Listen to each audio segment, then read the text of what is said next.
What is going on, guys? This is Cruising with Bucha, and I am welcome you all to my channel. And I am here today to talk about getting that ring. So, let me say this, because that might have came off weird after I said it out loud, because it sounded different in my head. The other night, my husband was doing a live because we have two different.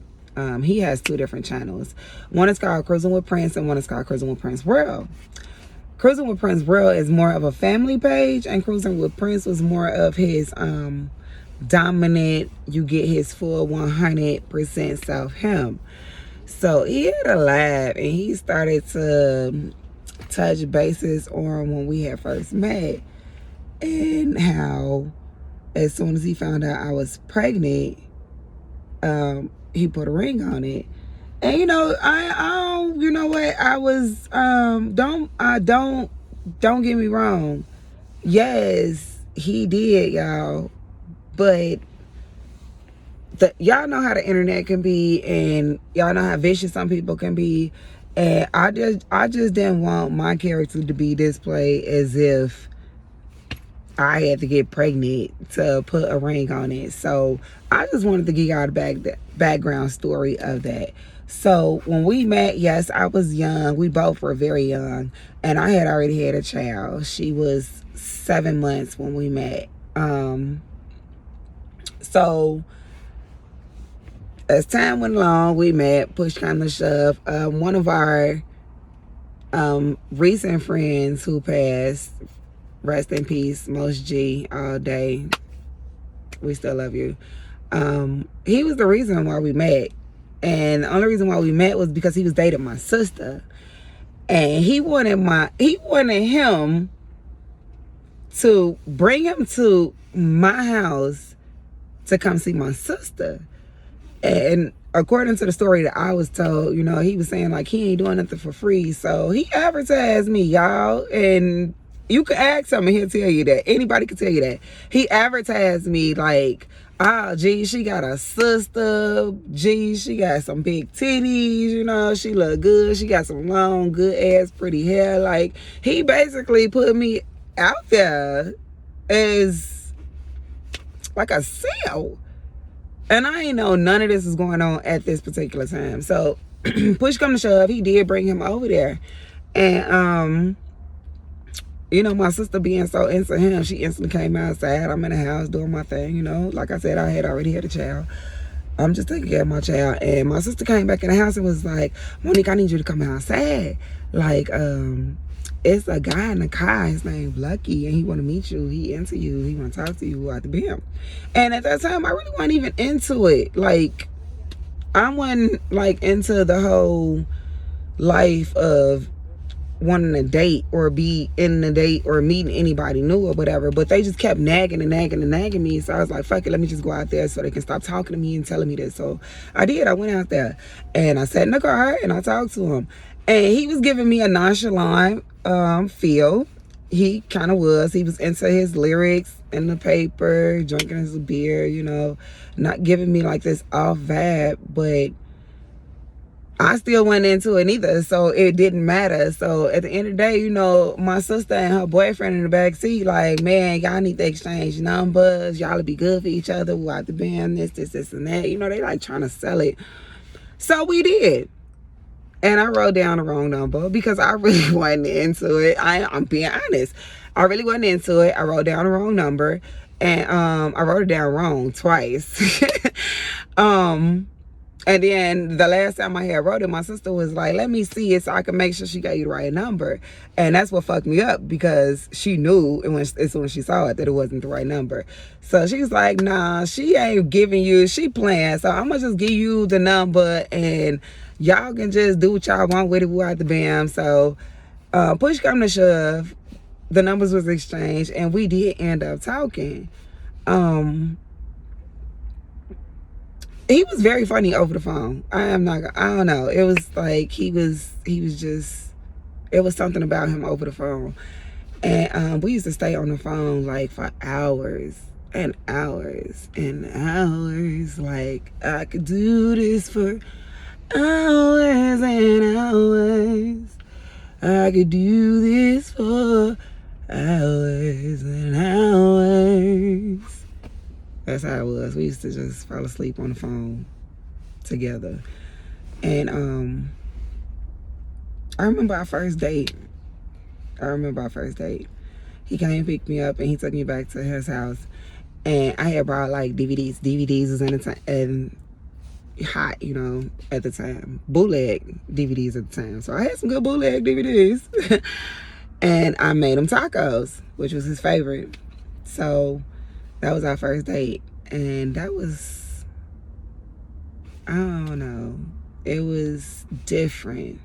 You know, I could understand some ladies that'll be like, nah, I don't want to be in a relationship, you know, or I don't want to take things serious. But it wasn't forced. It was just like a mutual connection that was just, it was like the pieces of a broken rope that just fit perfectly. And they didn't break from the same rope. That's how I'll put it. Sometimes I put things in different perspectives. I don't know if some of y'all understand, but okay. Moving along. So like I said, I had already had a daughter, and we spent a lot of time together. So like they say, you know, when you in a relationship, or at least when you trying to date a man or get to know a man, you got to give him that time to at least be together, spend time together, do things together to get to know each other. And we did a lot of that, and we did a lot of that with my daughter. And it started to give me a different perspective of him because he didn't have no kids at that time at all. And then he also grew up in a household where he didn't even have a father. But the way he was treating my daughter and taking care of her, it was just remarkable. It was unexpected. It was real. So that made me love him and gravitate towards him even more. So we both was on the journey of moving into the same location within a certain time frame. So I was going a different route and he was going a different route, and somehow our routes, you know, became on the same journey. So in the beginning, me and my friend, we had filled out the application to get a Section 8 housing voucher. And you know, you young, you got a kid, you in school, you trying to make it, you don't really know which way to go, you ain't really got your career set. So what's best to do but to gravitate to, you know, governmental assistance. So when we heard the list opened up, we drove all the way to Macomb to fill out the applications. So they had already had me on a waiting list to be out there for one of the housings. And then by the time I had met him, I didn't know until we was having a mutual conversation about school and college.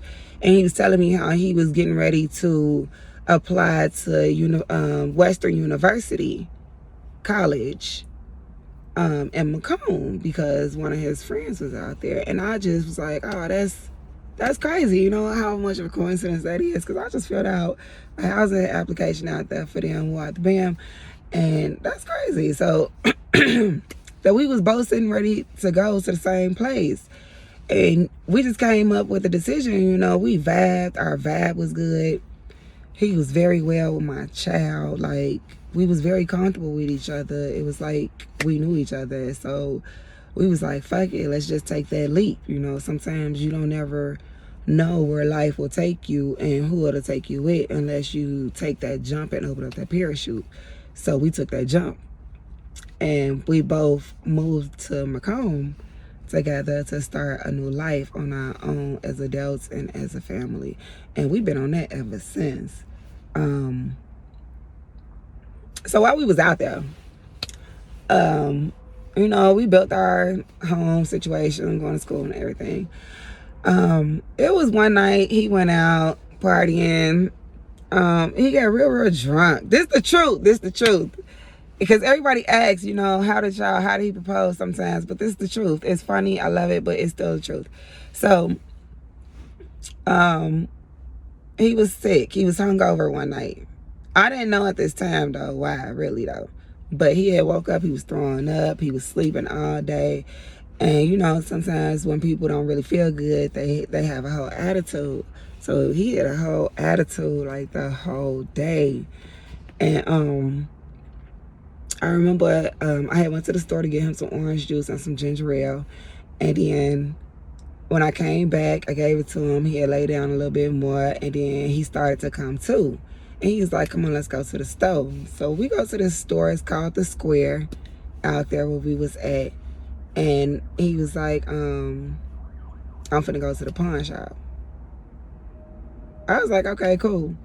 So I was mad because of the way he had already been acting. So I'm like, I don't want to go inside. You know, I'm gonna sit out in the car and I'm gonna just wait. It's hot as hell and everything.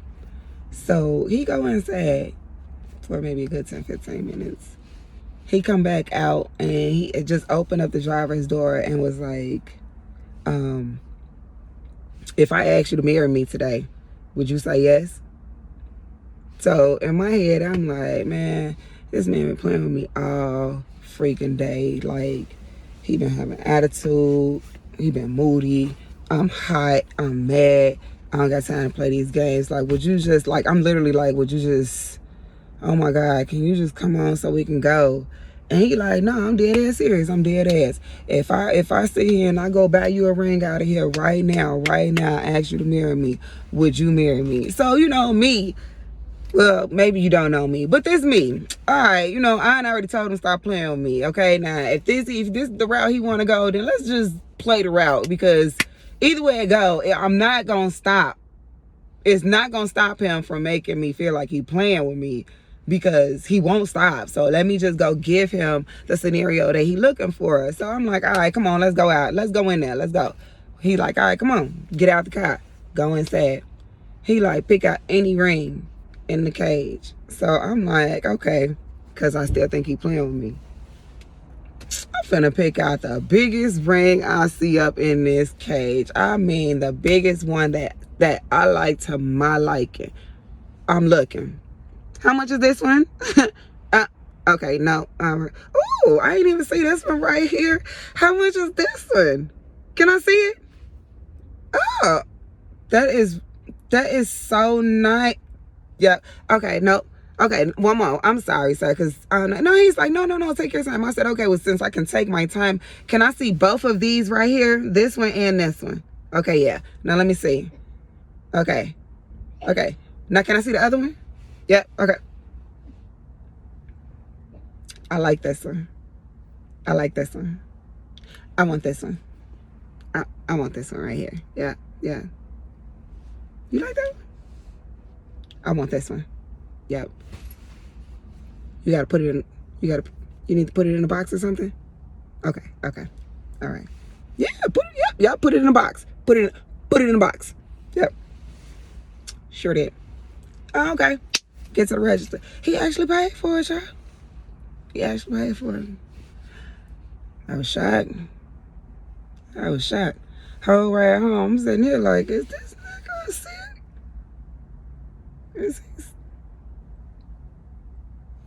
Did that really just, okay. Get to the house, right in the room. He comes to the room and he has the box. And he hands it to me. He say, you gonna put it on? I had to let him know, because I'm a Christian woman all day. I had to know it was real. I had to know it was real. So I told him, I said, I am not gonna believe that you really want to sit here and marry me unless you get down on one knee and you ask me properly in a traditional way. Do y'all know this man got down on one knee, grabbed my left hand,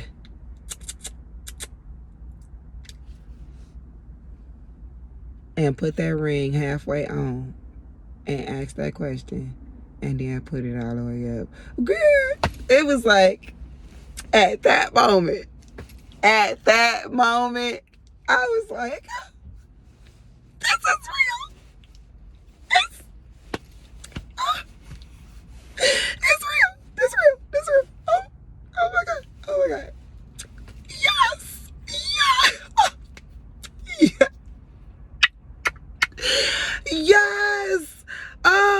then you gotta look at it like it's the first time. Like, I love it.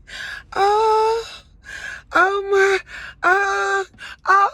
oh my God. We for real. We for real. We for real. Oh my God. Oh my God. Oh my God. Oh my God. Oh.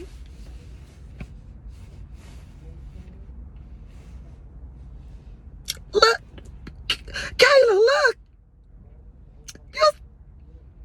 Mama getting married, girl. Mama is getting married. Oh my God, I love you. I love you. Oh my God. I love you. Now, that was in October of 2004 when he proposed to me. I remember it was right before Thanksgiving because I couldn't wait to go home, back home to Chicago to tell my peoples I'm engaged. So, let's fast forward. So in February, I remember for Valentine's Day, it was around Valentine's Day, I had redecorated the room. I had bought like a new bed cover that was red and black and grayish type checkerish looking. I had changed the curtains to red. Like I tried to make it a Valentine's Day theme or whatever, romantic. Y'all seen the video, so y'all know how I try and do things. So we did our thing, and we had a bathroom in our room. So I had left a pregnancy stick on the counter, of course on a paper towel, but yeah. Now before I had did that, let me tell you, I don't play about, I call her Flo. That's my best friend. I call her Flo, and she come and visit every month. If she don't show up, I get very suspicious, especially when she don't show up when she's supposed to. I get very suspicious. So by 1 day, 2, 3, she don't show up, I'll be right at the stove like, pregnancy test. Nope, I'm not buying lunch today. I'm gonna eat some noodles and go get this pregnancy test. That's my lunch. That's what I'm gonna get. So February, I had did that. I got suspicious. So I had went and I got a pregnancy test. And I had bought 2 because you could never be sure about the first one. And I'm gonna tell y'all the truth. I bought one from Dollar Tree just to be cheap. But then at the Dollar Tree, I had went to Walmart because Dollar Tree had came out positive. And I was like, no, see, that's what I get for going to Dollar Tree. That's what I get for going to Dollar Tree. Let me just go ahead and take my ass to Walmart, Target, and spend that extra. Let me go get the clear blue that's going to tell me for sure. And I did. And that came out positive too. So I was like, you know what? I'm not even finna play with these over-the-counter games. I'm just finna take my ass into the doctor's office, and I'm just finna make an appointment and tell them I'm there for a wellness check. They don't have to really know. I'm here for a wellness check. You still go pee in the cup and stuff. So I did, and I was positive too. So I just